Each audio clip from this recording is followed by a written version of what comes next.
Hello everyone, welcome to the lecture of subject engineering mechanics, and in this lecture we shall discuss two topics. One is coplanar concurrent forces and the second one is equilibrium equations for coplanar concurrent forces. So what is coplanar concurrent forces? First we will discuss this, and then we will discuss that if a rigid body under coplanar concurrent forces is in equilibrium, then what are those conditions for which the body is in equilibrium. So first we will discuss that what type of force system is called coplanar concurrent forces. Now see in this diagram there is a rigid body और इस rigid body पर चार forces यहाँ पर लग रही हैं अलग अलग मैग्नीट्यूड और डायरेक्शंस की P1, P2, P3 and P4। Now ये सारी फोर्सेस एक ही प्लेन पर अगर लग रही हैं तो इस टाइप की फोर्स सिस्टम को कोप्लेनर फोर्स सिस्टम बोला जाता है। Means the line of action of all the forces lie in the same plane, then they are called coplanar forces। और अगर इसके साथ में लाइन ऑफ एक्शन जो इन फोर्सेस की है वो किसी एक पॉइंट पर कोइंसाइड भी कर रही है, किसी एक पॉइंट पर जो है वो इंटरसेक्ट कर रही है, तो इस टाइप के फोर्स सिस्टम को कॉन्करेंट बोला जाता है। तो इस डायग्राम में आप देख सकते हैं कि इस रिजिड बॉडी पर जो forces P1, P2, P3 and P4 लग रहे हैं, इन सभी फोर्सेस की जो लाइन ऑफ एक्शन है वो एक ही पॉइंट पर कोइंसाइड कर रही है या इंटरसेक्ट कर रही है। तो इस टाइप के फोर्स सिस्टम को बोलेंगे concurrent force system.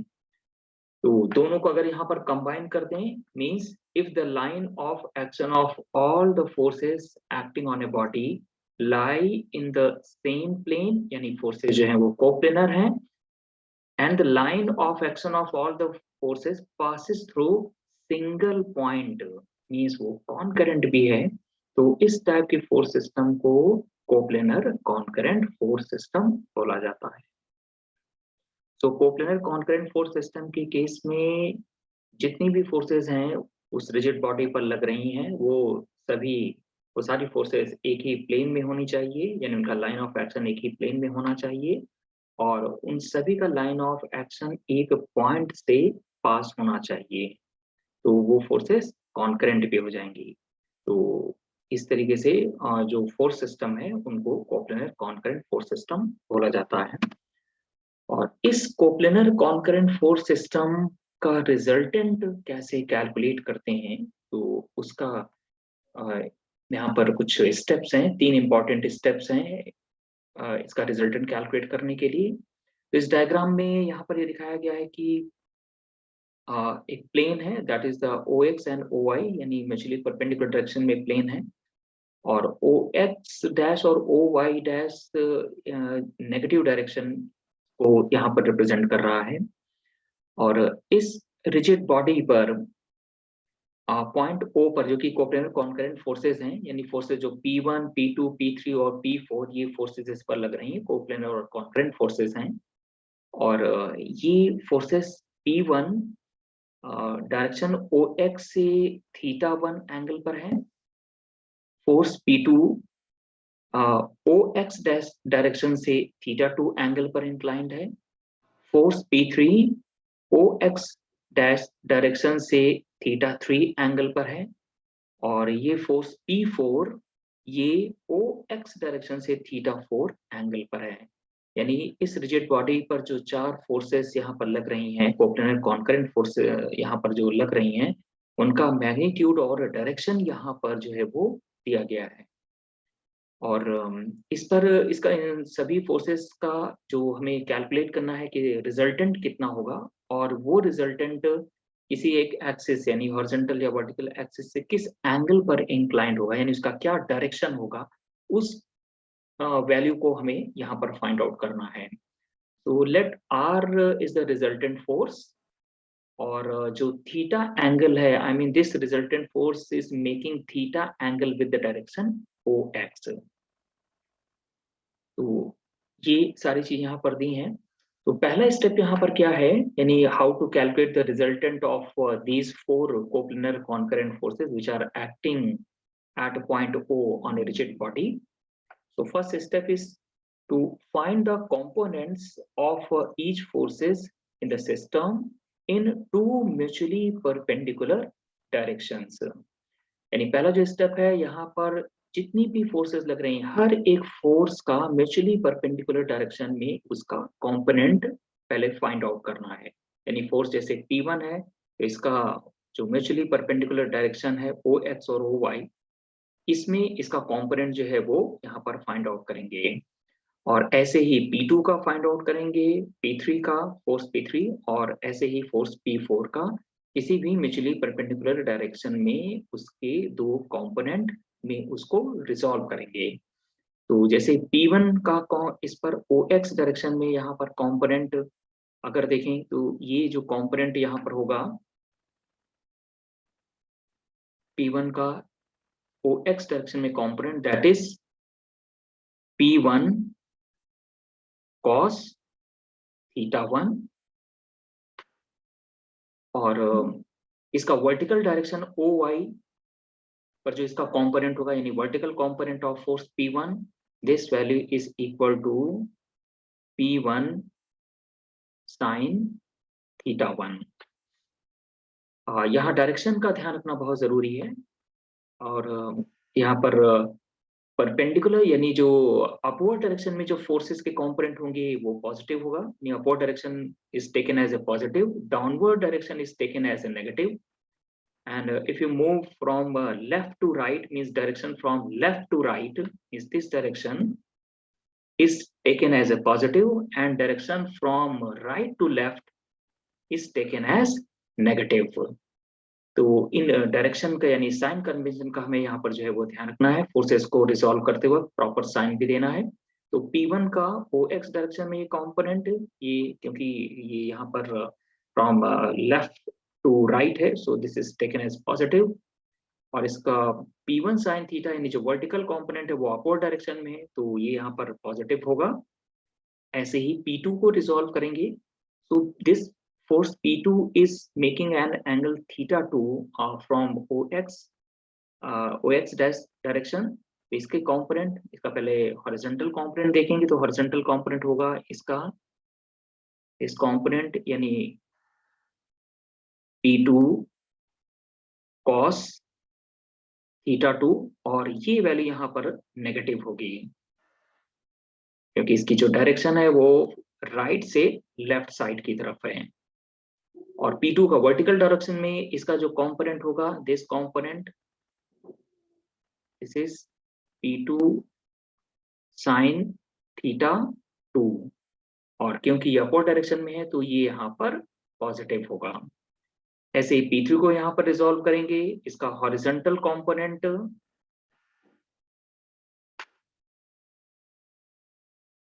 P3 cos θ3, θ3, this is the angle between this force P3 is making with direction OX dash, so ये एंगल, दिस एंगल θ3, यहाँ पर क्योंकि ये इसका भी जो डायरेक्शन है वो राइट से लेफ्ट की तरफ है, तो ये जो हॉरिजॉन्टल कंपोनेंट होगा ये यहाँ पर नेगेटिव होगा।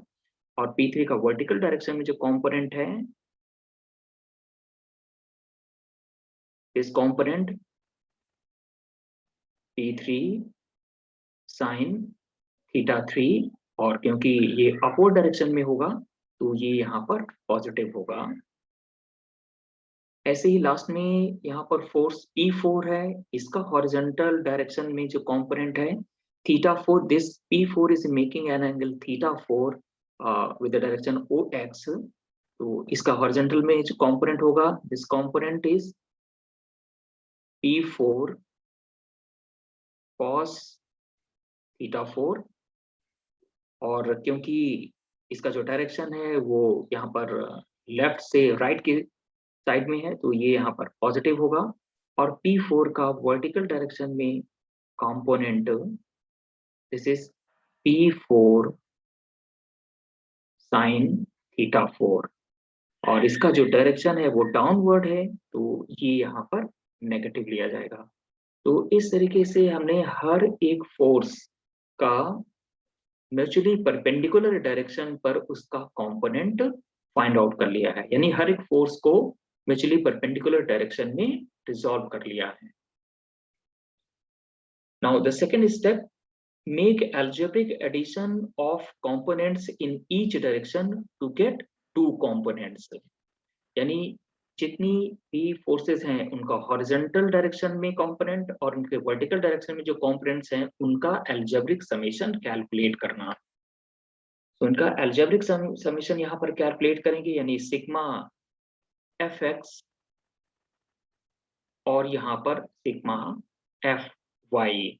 सिग्मा एफ एक्स यहाँ पर क्या है, the algebraic summation of horizontal component of all the forces, और सिग्मा एफ वाई यहाँ पर क्या है, the algebraic summation of vertical component of all the forces. तो यहाँ पर सिग्मा एफ एक्स और सिग्मा एफ वाई की वैल्यू को यहाँ पर कैलकुलेट करेंगे। तो algebraic summation of horizontal component of all the forces in sigma fx, this is equal to, so p1 cos theta 1 ये पॉजिटिव है इस पर, p1 cos theta 1, इसके बाद हॉरिजॉन्टल कंपोनेंट p2 का, ये देखिए ये नेगेटिव एक्स डायरेक्शन में है, so this value is equal to minus p2 cos theta 2। इसके बाद p3 फोर्स का नेगेटिव डायरेक्शन में इसका हॉरिजॉन्टल कंपोनेंट है, so this is also minus p3 cos theta 3। और लास्ट में p4 का ये जो हॉरिजॉन्टल डायरेक्शन में कंपोनेंट दिख रहे हैं आप, ये पॉजिटिव है, that is p4 cos theta 4, p4 cos theta 4। तो इस तरीके से इसके जो हॉरिजॉन्टल कंपोनेंट्स है उनका अलजेब्रिक समेशन यहाँ पर कैलकुलेट हो गया, दैट इज सिग्मा एफएक्स। और ऐसे ही यहाँ पर वर्टिकल डायरेक्शन में जो कंपोनेंट्स हैं उनका अलजेब्रिक समेशन, तो पहला यहाँ पर जो p1 फोर्स का वर्टिकल डायरेक्शन में component, that is p1 sin theta 1, p1 sin theta 1, ये पॉजिटिव वाई डायरेक्शन पर है, वर्टिकल डायरेक्शन पर है। ऐसे ही p2 का वर्टिकल डायरेक्शन में component, this is p2 sin theta 2, ये भी वर्टिकल यानी अपवर्ड डायरेक्शन में है, that is p2 sin theta 2। p3 का वर्टिकल डायरेक्शन में कंपोनेंट, ये भी अपवर्ड डायरेक्शन में है, प्लस p3 sin थीटा 3। और लास्ट में p4 फोर्स का जो कंपोनेंट है वर्टिकल कंपोनेंट, ये डाउनवर्ड डायरेक्शन में है, तो ये वैल्यू यहाँ पर नेगेटिव जाएगी, यानी माइनस p4 sin थीटा 4। तो इस तरीके से जो जितनी भी फोर्सेस हैं, सभी फोर्सेस का जो वर्टिकल कंपोनेंट है उसका अलजेब्रिक समेशन यहाँ पर कैलकुलेट कर लिया गया, and this value is equal to sigma summation of fy। So this was our second step. Third step में यहाँ पर क्या करेंगे, obtain the resultant both in magnitude and direction by combining the two forces, यानी sigma fx और sigma fy which are mutually perpendicular। यानी जितनी भी फोर्सेस है उनका हॉरिजॉन्टल डायरेक्शन में जो कंपोनेंट्स है उसका सिग्मा समेशन, यानी सिग्मा समेशन ऑफ fx, और जो वर्टिकल डायरेक्शंस में उसके कंपोनेंट है उनका अलजेब्रिक समेशन, यानी सिग्मा fy। यानी सारी हॉरिजॉन्टल जो कंपोनेंट्स हैं उनको एक फोर्स से रिप्लेस किया जा सकता है सिग्मा एफएक्स से, सारी वर्टिकल कंपोनेंट्स का जो अलजेब्रिक समेशन है उसको एक फोर्स से रिप्लेस कर दिया किया जा सकता है, that is sigma summation of F Y. तो ये सारी हॉरिजॉन्टल फोर्स को सिग्मा एफएक्स से रिप्लेस कर देंगे, सारी वर्टिकल फोर्सेस को यहाँ पर सिग्मा एफ वाई से रिप्लेस कर देंगे, यानी म्यूचुअली परपेंडिकुलर जो डायरेक्शंस है उनमें जो फोर्सेस हैं उनसे इसको रिप्लेस कर देंगे। तो सिग्मा थर्ड यहाँ पर जो स्टेप है एक इम्पॉर्टेंट है इस पर step, that is the theorem of resolve part. So theorem of resolve part यहाँ पर क्या है?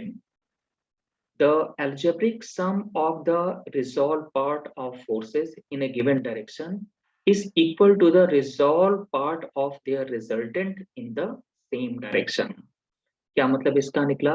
The algebraic sum of the resolved part of the forces in a given direction means sigma summation of fx, ये यहाँ पर क्या है? Algebraic sum of the resolved part in OX direction, और सिग्मा एफ वाई यहाँ पर क्या है? algebraic sum of the resolved part of forces in y direction. ठीक है, they must be equal to, I mean these sigma summation of fx and sigma summation of fy, they must be equal to the resolved part of their resultant in the same direction. So R यहाँ पर क्या है? R is the resultant of all these forces, और ये जो resultant force है horizontal से अगर थीटा डिग्री एंगल पर है, तो इस रिजल्टेंट फोर्स का OX डायरेक्शन में जो कंपोनेंट होगा that is R cos theta, और इसका वर्टिकल डायरेक्शन में जो कंपोनेंट होगा that is R sin theta. So according to the theorem of resolved part, this sigma summation of fx, this must be equal to R cos theta, and sigma summation of fy, this must be equal to R sin theta.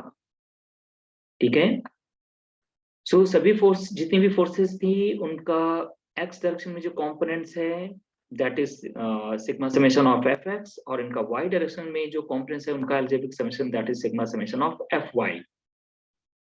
So according to theorem of resolve part, ये value this value यानी sigma fx must be equal to जो resultant force है उसका उसी direction में जो component है उसके इक्वल होना चाहिए. दिस यानी sigma fx must be equal to r cos theta, और रिजल्टेंट फोर्स का y डायरेक्शन में जो कंपोनेंट है that is r sin theta, this must be equal to sigma summation of fy. So this become equation 1 and this is equation 2. तो यहाँ पर equation 1 और 2 से अगर देखेंगे तो आप यहाँ पर इसका रिजल्टेंट की वैल्यू हम यहाँ पर कैलकुलेट कर सकते हैं. तो यहाँ दोनों का स्क्वायर करें तो ये यहाँ पर हो जाएगा sigma summation of fx square करके इनको ऐड करते हैं, plus sigma summation of fy square. so this is equal to r square cos square theta plus r square sin square theta. तो स्क्वायर दोनों साइड को स्क्वायर करके इसको add करेंगे, सो विल गेट दिस. और ये हमें ऑलरेडी मालूम है इस पर कि यहाँ से r square cos square theta plus sin square theta, r square को कॉमन लेंगे, so this become 1 cos square theta plus sin square theta, this is 1. So sigma summation of fx square plus sigma summation of fy square, this must be equal to r square. यहाँ से हम resultant की value को calculate कर सकते हैं. so this value is equal to square root of fx square sigma summation of fx square plus square root of sigma summation of fy square. तो आप देख सकते हैं कि किस तरीके से हम रिजल्टेंट की वैल्यू को यहाँ पर कैलकुलेट कर सकते हैं. यानी किसी बॉडी पर अगर n number of coplanar concurrent force system उस पर लग रही हैं, तो उन सभी फोर्सेस को पहले हम रिजॉल्व करेंगे हॉरिजॉन्टल डायरेक्शन और वर्टिकल डायरेक्शन में, और उसके बाद उनका अलजेब्रिक समेशन जो है वो कैलकुलेट करेंगे, और उसे कैलकुलेट करने के बाद यहाँ पर थ्योरम ऑफ रिजॉल्व पार्ट्स को यूज करते हुए हम उसका रिजल्टेंट कैलकुलेट कर लेंगे. So resultant R, this is equal to square root of sigma summation of fx square plus sigma summation of fy square.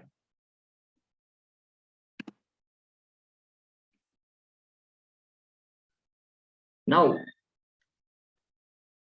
if anybody under the action of coplanar concurrent forces, the body is in equilibrium, तो उस case में जो condition है, यानी equilibrium की जो condition है वो यहाँ पर क्या होनी चाहिए। तो इक्विलिब्रियम की जो कंडीशंस है, अगर यहाँ पर एनालिटिकल मेथड यहाँ पर देखें, यानी जो एनालिटिकल कंडीशंस है वो यहाँ पर क्या होनी चाहिए कि अगर कोई बॉडी कोऑपरेंट कॉन्करेंट फोर्स सिस्टम के अंडर में है तो, और बॉडी इक्विलिब्रियम में है, तो उसके लिए क्या कंडीशन होनी चाहिए। तो इस पर कंडीशन क्या है कि the resultant of all the forces acting on the body must be zero। यानी रिजल्टेंट फोर्स का जो मैग्नीट्यूड है, रिजल्टेंट फोर्स की जो वैल्यू है वो यहाँ पर जीरो होनी चाहिए। यानी R must be, resultant force R must be equal to zero. और अगर आर की वैल्यू, रिजल्टेंट फोर्स की वैल्यू को यहाँ पर जीरो करना है, तो मैथमेटिकली इसका मीनिंग क्या निकलता है, यानी R this is equal to square root of sigma summation of fx square plus sigma summation of fy square। और अगर बॉडी इक्विलिब्रियम कंडीशन पर है तो रिजल्टेंट की वैल्यू जो है वो जीरो होनी चाहिए। तो रिजल्टेंट की वैल्यू जीरो होने का मीनिंग है कि the algebraic sum of component of all the forces in any direction, जैसे इसके केस में हॉरिजॉन्टल डायरेक्शन में, यानी सिग्मा fx की वैल्यू जो है वो यहाँ पर जीरो होनी चाहिए, and the algebraic summation of the component of all the forces in a perpendicular direction to the first direction, यानी सिग्मा fy, इसकी वैल्यू जीरो होनी चाहिए। यानी सिग्मा fx और सिग्मा fy की वैल्यूज अलग अलग जीरो होनी चाहिए। तो वो यहाँ से भी है, r की वैल्यू अगर जीरो होना है तो इसके लिए कंडीशन है कि सिग्मा fx स्क्वायर की वैल्यू यहाँ पर जीरो हो, मीन्स सिग्मा fx की वैल्यू जो है वो जीरो हो, और ऐसे ही सिग्मा fy की वैल्यू यहाँ पर जीरो होनी चाहिए। So the algebraic summation of all the forces in x direction और algebraic summation of all the forces in y direction, दोनों की वैल्यू जो है वो अलग अलग जीरो होनी चाहिए। So this is the condition of a body under coplanar concurrent forces। और अगर वो बॉडी इक्विलिब्रियम में है तो उसकी ये कंडीशंस हैं। Thank you.